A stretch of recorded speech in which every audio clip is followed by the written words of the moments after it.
Good afternoon. Thank you, members of committee, for making it here in our audience. We've got a few more people here than we did our first meeting. I will ask Representative Campbell to open us in prayer. What mic are you down there, 23? Father, we just come to you with thankful hearts. We thank you for this country we live in. We thank you for the privileges we have. We thank you for the opportunity we have to come together and do the people's work.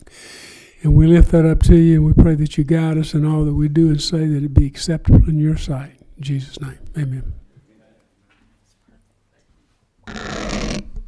Thank you, Representative Campbell. First on our agenda is Representative Lisa Hagan's House Bill 237.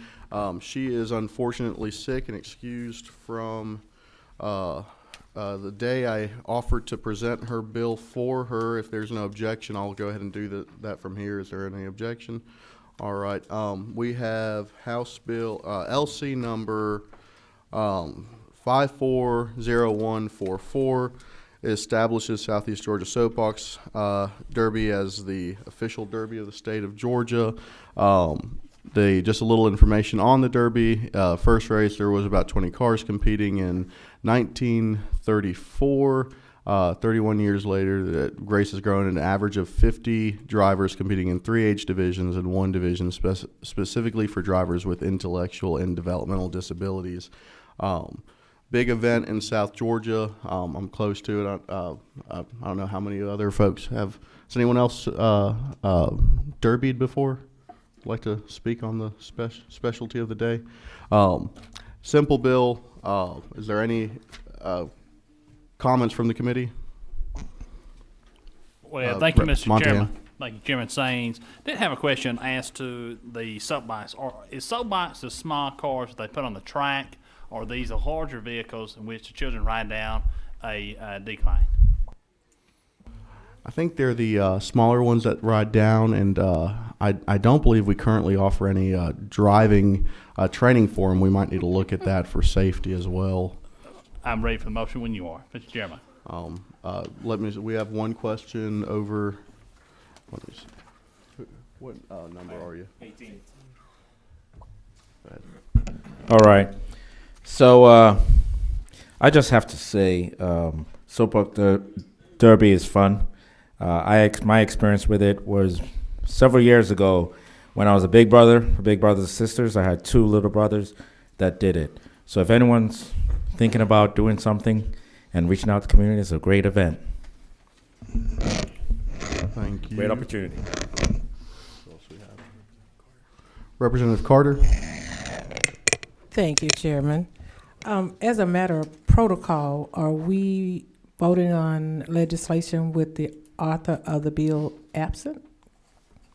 I'm amenable to voting it out or having it for a hearing. I'll take what the pleasure of the committee is, but there's nothing in our rules that would prohibit that. The author did clear it that she was excused, and it's an excuse through the Speaker's office, so I have no issue with it, but I'll take the committee's will on that when we are at the appropriate time, and we're not there yet. We have Lumpton. What number?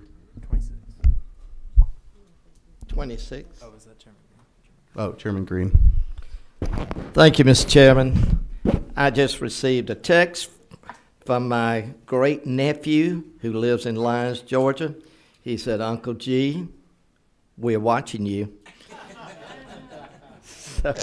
Well, I'm sure they have a lot to be proud of. He's done several of these, Mr. Chairman, and it really involves the whole community, and they really get it. They build their own, and then they are able to race, and it becomes really a good community, exciting fun for them.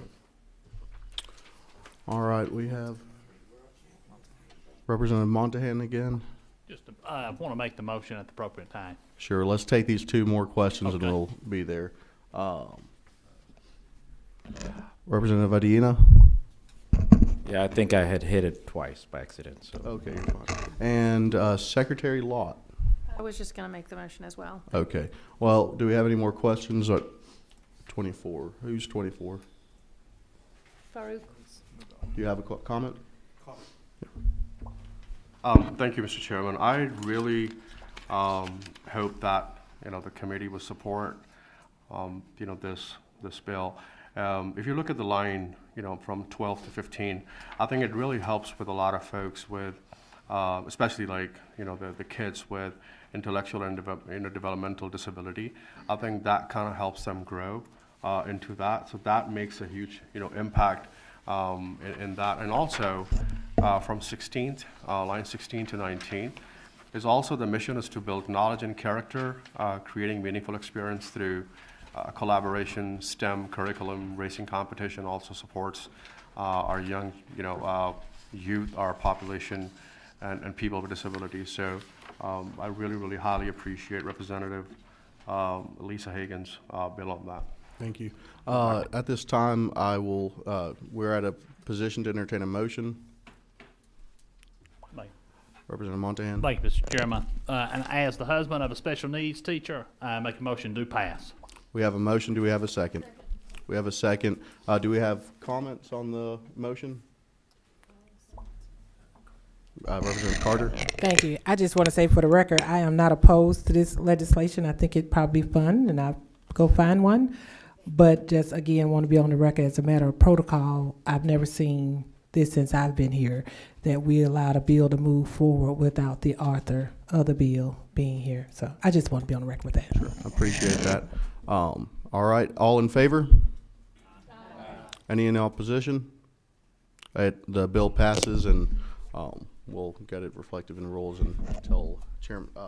Now we are going to, and this will be hearing only from this point on. I will sit for it because we will not be taking a vote for this, but it will be House Resolution 119. It is the Study Committee on Censorship by Social Media. LC number, 442230. I brought this bill for the main reason, and I want to start off by saying we have great partners in the state of Georgia. A lot of our tech companies and social media platforms are great stewards both in our communities and throughout this state. This is not a reflection on any individual company, but it is a reflection on the significance that social media platforms play in all of our constituents' daily life, and specifically the more current legal climate that we have with two different circuit courts. House Bill 20 in Texas was passed and it was upheld by the Fifth Circuit. However, the Stop Social Media Censorship Act through the state of Florida was blocked in the 11th Circuit. The Supreme Court of the state, Supreme Court has requested the Biden administration give guidance, so they didn't either, they haven't kicked it off of from consideration or put it forth on their docket. So Supreme Court decision on that would take, will not be coming quickly. So it is my opinion that Georgians should get some direction and some clarity on a part of their lives that have become more and more significant. 70% of U.S. Adults are on social media. 40% of children age 8 to 12 are on social media. We know that we talk about censorship, but that is really a larger question of accountability, transparency, and the outcomes that we have on our constituency in terms of trust. That being said, it's a pretty simple joint study committee. It's made up of half House, half Senate members. And at this point, is there any questions on it for the hearing? Number 27. Hi, Law. Representative Karen Lupton. Hi. Thank you. Thank you, Mr. Chair. I guess I'll direct my question on this to you, since you're the only writer of the bill, author of the bill here, I believe. What problem does this solve? Well, I don't know if a study committee solves any problems directly. That's why we like to pass them. But what I think the appropriate use of a study committee, and this committee, we'll see if we get more, was set up to be partially reviewing the appropriateness of what kind of subject matter is necessary for a study committee. And the highlight to me would be the mixed legal certainty we have in terms of the direction, because there is no simple bill that we know is constitutional. There's no quick fix to it. However, there is a growing constituency, at least that have been reflective on the concerns from my office, of their trust on their social media platforms. Specifically, I would say ensuring that our youth, who are increasingly used, that we have platforms that are accountable to the users that they represent. So that would be the intent is that there is no quick fix to this, but that a outlet that has become an increased part of our daily lives probably deserves some overview from the state. May I continue? Sure.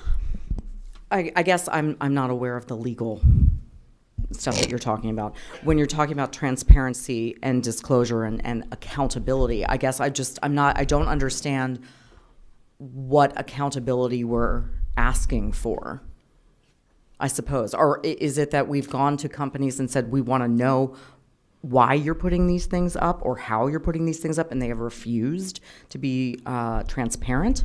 Or is it that the state, or perhaps the nation, lacks a filter by which to put things through on social media? What can you explain just that a little bit Sure. more? I'd point to one example, and it is a federal push. There is a U.S. Platform Accountability and Transparency Act, which has bipartisan effort, but we all know that waiting for the for Congress to act would not be something I'd hold my breath for. But I would say a quick example is there was a Facebook paper leak. I think that's the term that was used for that. There's a lot of headlines about the Instagram study that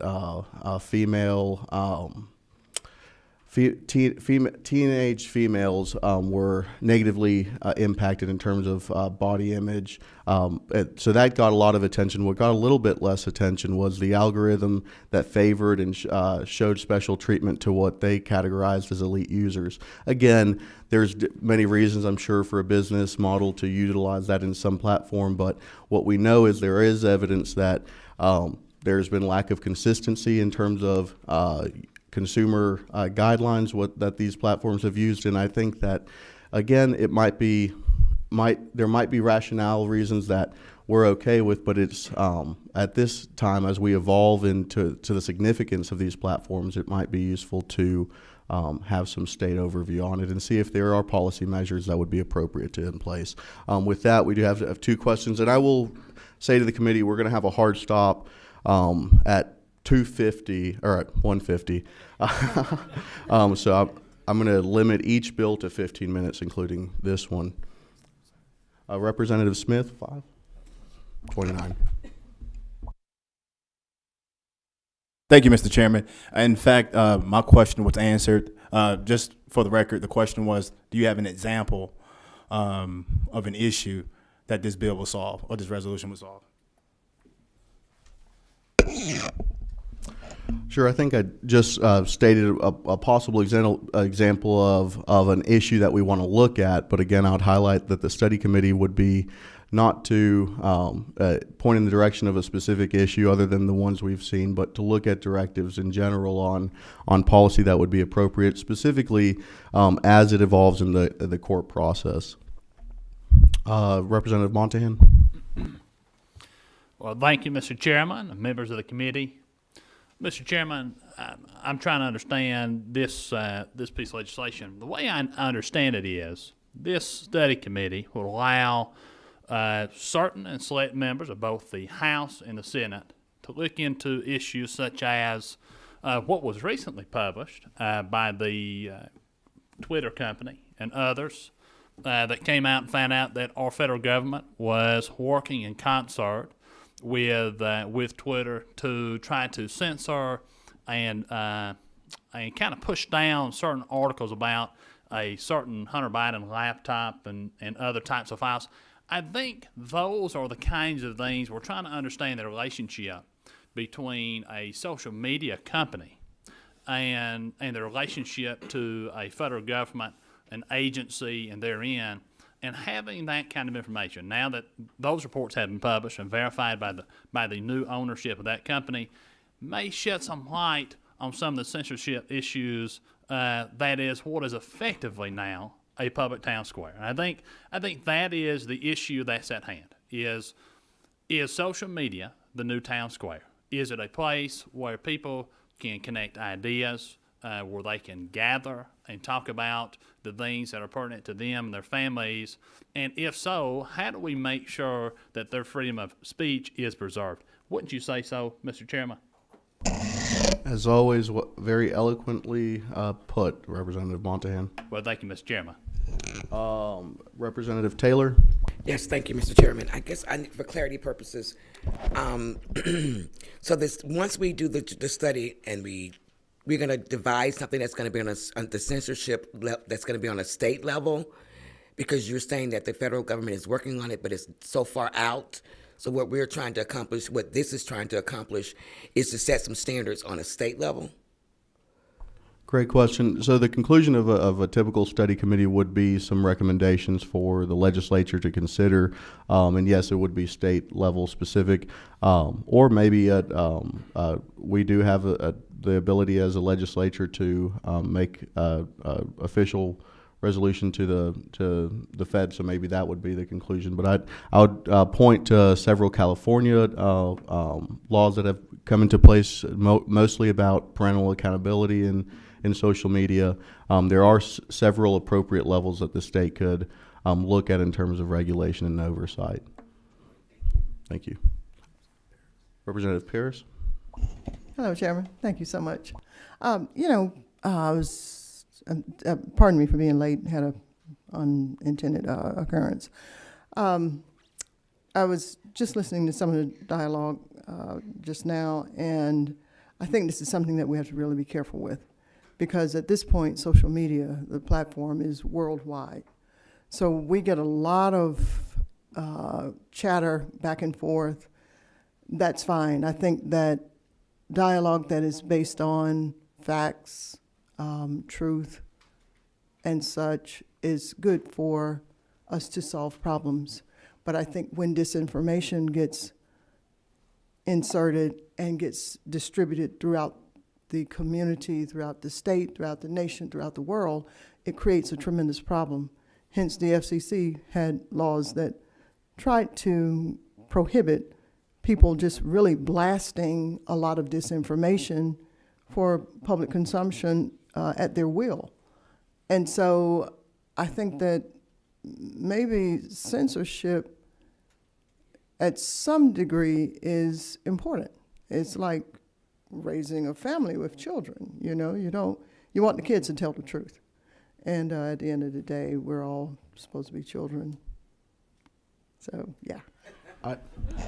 I think you brought up a great point, and it specifically to the corporations, that we all want a level of community standard. We don't fault in that, and I think the point of a study committee is to highlight that it isn't a simple to solve request of ensuring that our constituents' First Amendment rights are protected while ensuring a safe community standard. So that is why the added dialogue and a specific committee to look at that is what's being recommended, because it isn't a simple to solve issue from a legal or ethical or just a community comfort standpoint. And I would add, we do know these corporations operate globally. I don't believe in too big to fail, and I don't believe in anything that's too big to regulate when it comes to the safety, security, and trust of our constituencies. With that, we'll conclude the hearing for this House bill and move to House Bill 326. Representative Reeves, you're looking studious up in the front row. If you'd like to come up to present your bill, and start off with the LC number that you're working from, if you don't mind. It's the original LC number that's on the published bill. Mr. Chairman and members of the committee, Matt Reeves from Gwinnett County, and I did not have that LC in front of me, so my apologies, but it's the one that's on file on the website. Okay, that's fine. LC 550023. Sounds right? Sounds right. I'm here today to request the committee's approval of Muhammad Ali Day in Georgia. A group of, I represent Duluth, Suwannee, and Sugar Hill in Gwinnett County, and in the Duluth and Suwannee portion of the district and a little bit in Sugar Hill, we have a large Muslim population, law-abiding, entrepreneurial Muslims with several mosques as well as an Islamic community center. I'm a Mercer alum, and they invited me years ago to an event they had with Mercer's Atlanta campus where they teamed up with Alighar University. That's Alighar. You can look it up on the website. Great university in the Middle East. They've teamed up on medical missions with Mercer around the world, and was very impressed with what they're doing and have stayed in touch with those folks. And if you've been to Suwannee, the Islamic Center and Mosque are near Outback Steakhouse and Cracker Barrel. They're kind of landmarks there in Gwinnett County. We've had nearly 2,000 bills drafted this year and 400 resolutions. Not all of those have been filed, thank goodness, but many of them ask for tax money or changes in the law or new crimes or mandates or various things that take up a lot of time in a committee hearing. And I got a call from these Muslim neighbors in my area, and I told them, look, I'm at home on Friday. I'm glad to meet with you. And Chairman Deloach and I had sat through a 3-hour meeting. I was concerned maybe they'd be bending my ear on that 3-hour committee hearing we had, but they said, look, we're glad you're down there. 2 things we want to ask you to consider to support. One is a Muslim Heritage Month. Representative Kennard is leading that effort. And then the second, it got bogged down in the Senate, it was Muhammad Ali Day. And so I looked at it. I looked at Title I in the code, and it's got soapbox derby and race cars and military and Confederate history, various things. I mean, it's A to Z, wide spectrum in Title I of the code. And so I looked at this Muhammad Ali Day, and it didn't cost a dime. It's not asking for any crimes or, any change in the law. And, I asked him, why do you like this guy? And they said, well, we came to Atlanta, we came to Georgia after the Olympics, and he had that kind of famous moment holding up the torch at the Olympics. And he had suffered from Parkinson's disease for about 10 years before that. In the mid-'80s, Muhammad Ali, after having that champion career, developed Parkinson's disease, and he was very weak there in the 90s when we had the Olympics here in Georgia. And y'all may remember pretty much every community in Georgia got to hold up the torch, and national TV had him on there in Atlanta holding up the torch. And that's when a lot of these immigrants started coming to Gwinnett County, and they're proud to be Americans. Muhammad Ali shares their faith, and he's somebody who was kind of a goodwill ambassador who changed a lot over time and became a philanthropist, inspired a lot of young people, and came from a segregated background in his younger days in Louisville, Kentucky, but by the end of his life had become a champ and was giving back to the community and inspired people for positive reasons. So the Georgia ties, that Olympic moment he had, and then also the fact we're like a major league city. Basketball, football, baseball, college sports, now soccer. We have sports from A to Z. So sports are a big deal for folks here in Atlanta and across Georgia. And, we're good to our athletes. That's because athletes work hard. They teach our young people that hard work has rewards. There's nothing you're entitled to. There's nothing you should be given here in America. Get out there and work hard and have merit. And that's kind of what, this boxing champion represented to my constituents, Representative Kennard's constituents, Scott Hilton's constituents, I believe Representative Mughal and Ruel Roman. So we've got a lot of folks in Gwinnett County who have constituents who are proud of this gentleman, and I would ask you to consider their request to put this in that long list of A to Z holidays. His birthday's in January. It's not Martin Luther King Day. So it's a date in January which would be recognized. Now these constituents of mine are educated enough to know the resolution. You come down there every year, so they don't want to come down here the next 20 years. They want to just get this thing enacted and be done with it, not have to take up committee time every year. That's why they did ask for the soapbox derby type thing where it's in the code from here on out to recognize this heavyweight boxing champ. He had a good sense of humor. Everybody remembers the float like a butterfly and sting like a bee. Well, my late mother was a flight attendant during Muhammad Ali's heyday, and she had a funny story from the flight attendants in that time. He got on a plane and wouldn't put a seatbelt on. And one of the flight attendants asked, Mr. Ali, please put your seatbelt on. He said, I don't need a seatbelt, I'm Superman. And the flight attendant said, sir, if you're Superman, you don't need an airplane either. Put that seatbelt on. And he, he said, you got me, touche, and put the seatbelt on. So in any event, you've got some folks all around Gwinnett County and Georgia and communities who are proud of this boxing champion. We're good to our athletes here in Georgia. He had a moment in the sun here in the state of Georgia, and I would ask you to approve this Martin Luther King or the Muhammad Ali birthday to let some folks who've lived the American dream have something in state law that they're proud of. Doesn't cost the state a dime, and no government funding issues, just some goodwill out there in many communities across Georgia. And it is a bipartisan effort. We thank you for your time. Thank you, Representative Reeves. A friendly comment. It does modify state laws and our holidays, but I understand That's right. the intent of that. It's a part of our laws that this committee takes dearly. Representative Smith. Thank you, Mr. Chairman, and thank you, Representative Reeves, for bringing this bill. I'm actually in support of it, but I do have a question. Is it your intent for this holiday not to interfere with Martin Luther King Day? Absolutely. That was definitely not the intent of the people who brought it to me or any of the co-sponsors. So I know that's a floating holiday, but this would not conflict. The PR and the recognition they do, that would be separate from Dr. King's holiday. Follow up.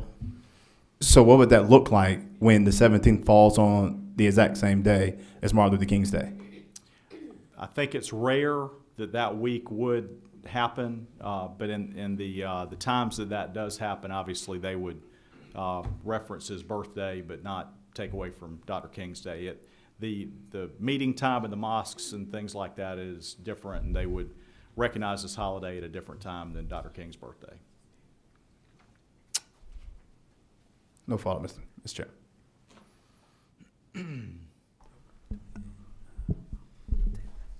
Representative Taylor. Yes, thank you, Mr. Chairman. Can you share with us how did you evolve to January the 17th? That's his birthday. That's his birthday. Yes, ma'am. Perfect. Thank you. And I believe in my area, mosques, there's prayers daily, but Friday, Saturday, those would be primary days. Sunday and Monday would not be. And that's primarily when Dr. King's birthday is celebrated. All right. Is there any other comments from the committee? And I don't believe there's okay. We have 24. That's the McCall. Sorry. Thank you, Mr. Chairman.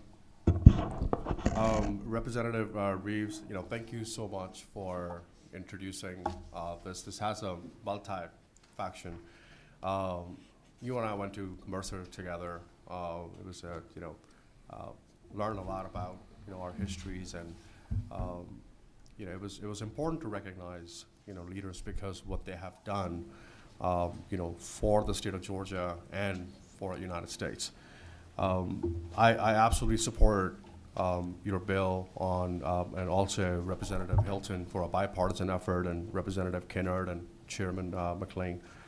It is important to have American legends who can inspire our young generation in every single community. And the focus is not just what Muhammad Ali did, but also focus is also about the young generation who can look into his journey, his conviction, his confidence, dedication and respect. But I was also very happy to see about how this bill also talks about support of the Parkinson's disease, research and Make-A-Wish Foundation. I think that's a good foundation, not only just look at him as a one perspective, but maybe we can shed some light on that too. Sure. For supporting. So I really appreciate your supporting for that. And Chairman McLean is a co-sponsored Gwinnett delegation chairman. There are 21 Gwinnett House members, and he's doing a great job on our delegation. He's a retired Falcons player, so he's an example of how got a great sports community. But Parkinson's disease is a scary disease.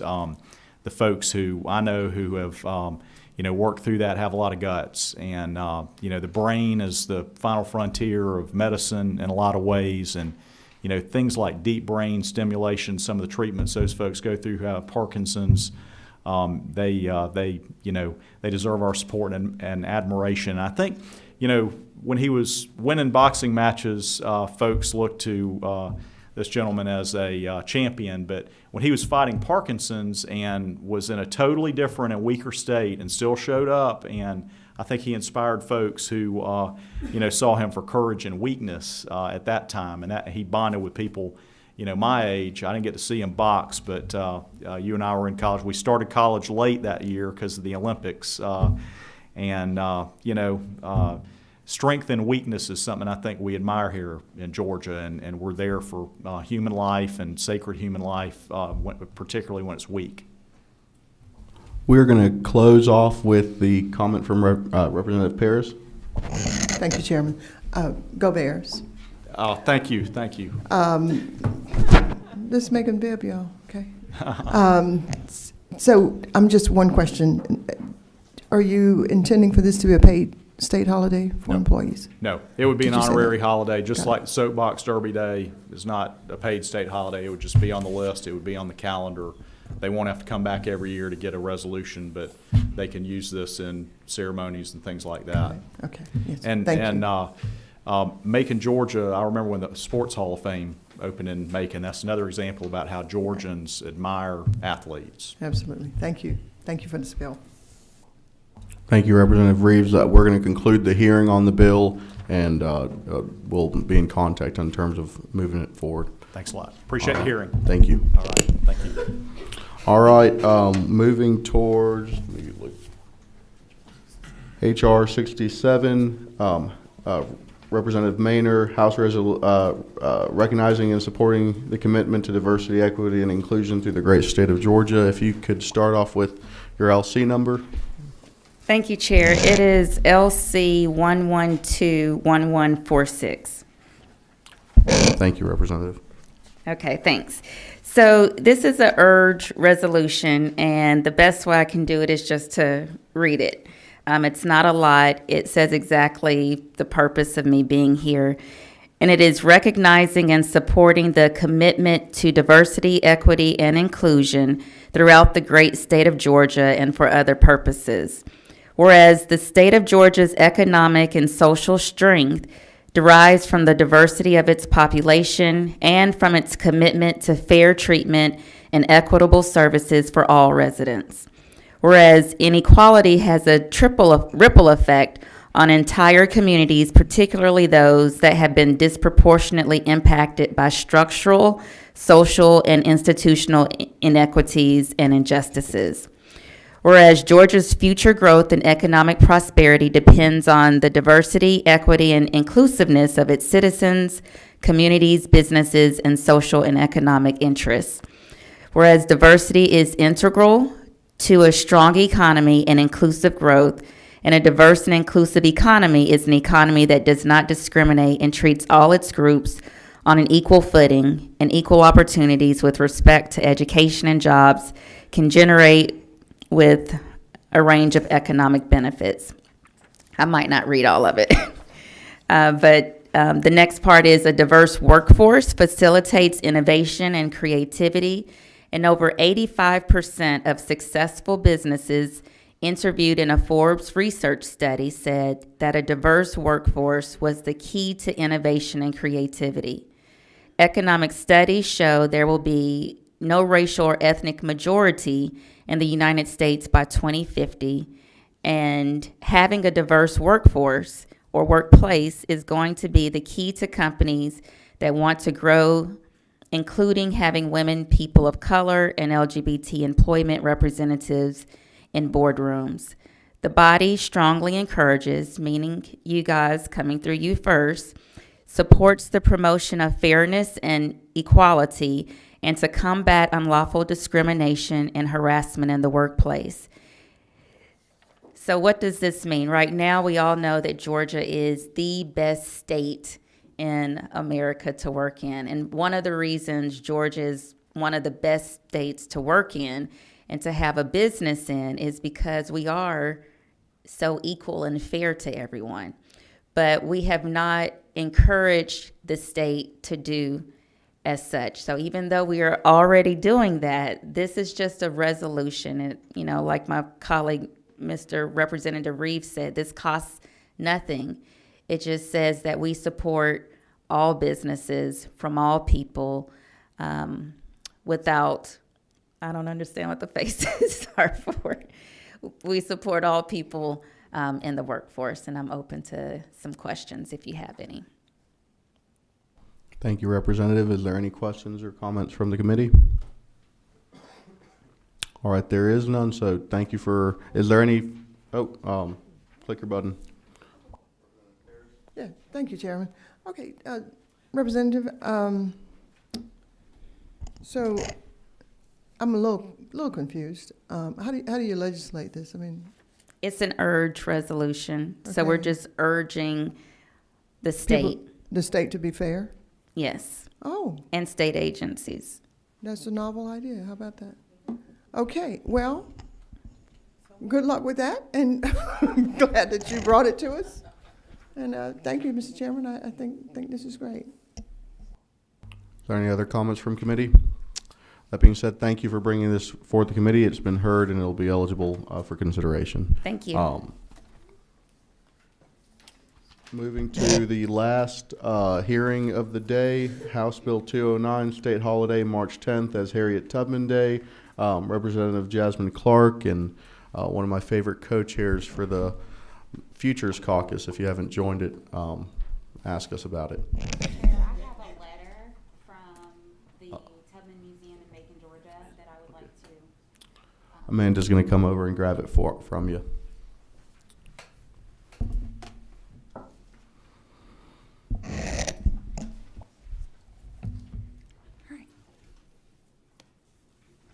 Can I go?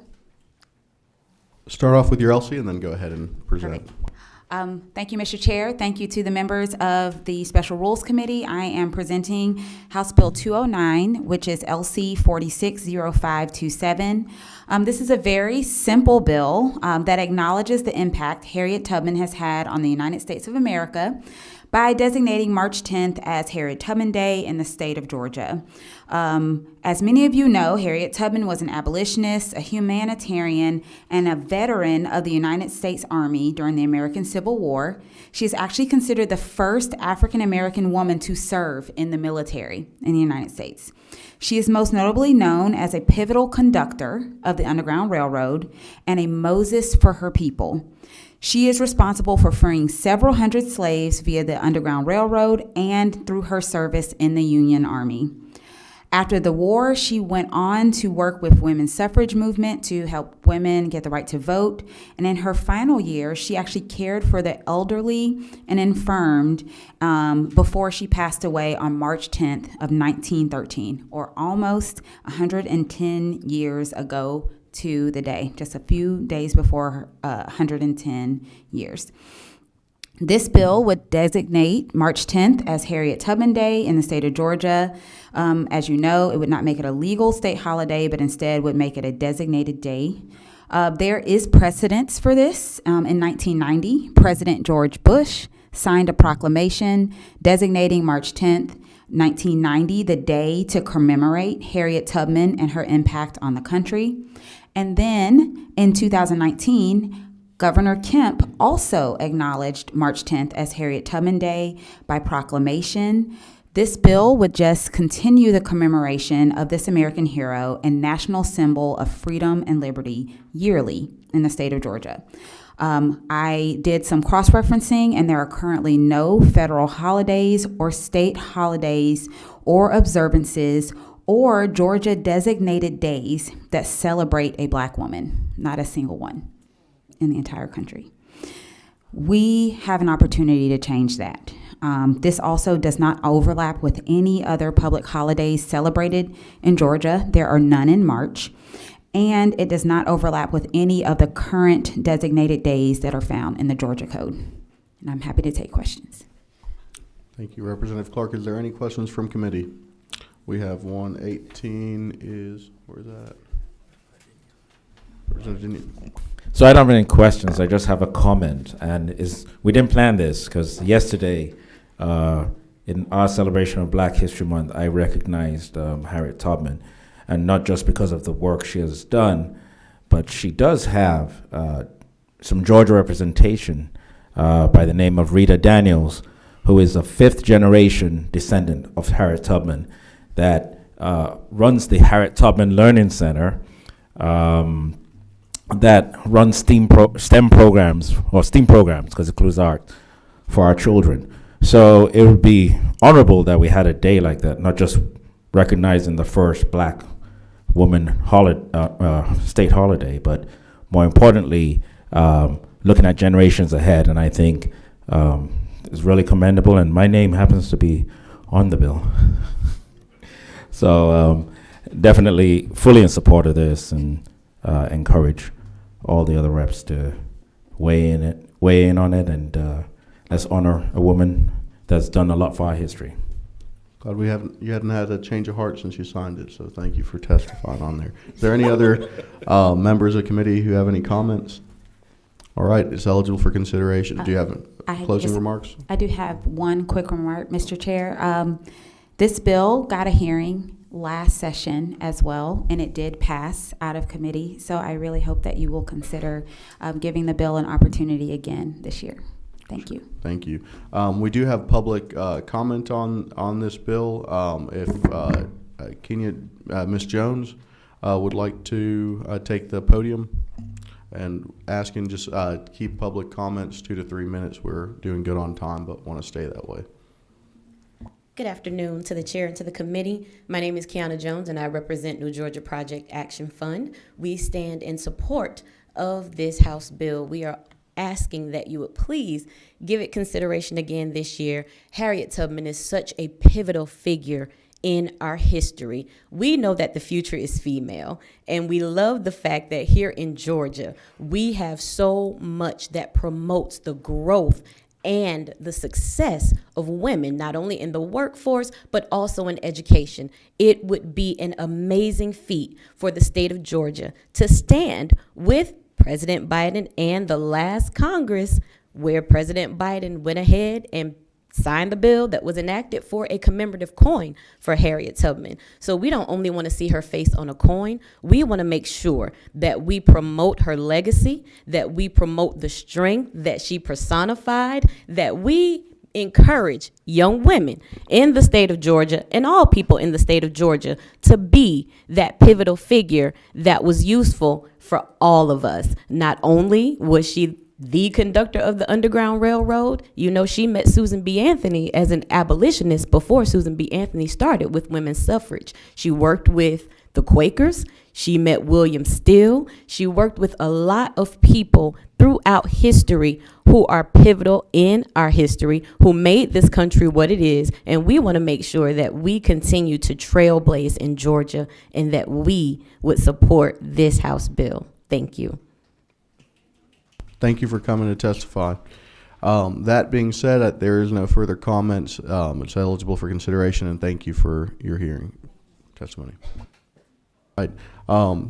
There being no further business, the committee is now adjourned. Thank you.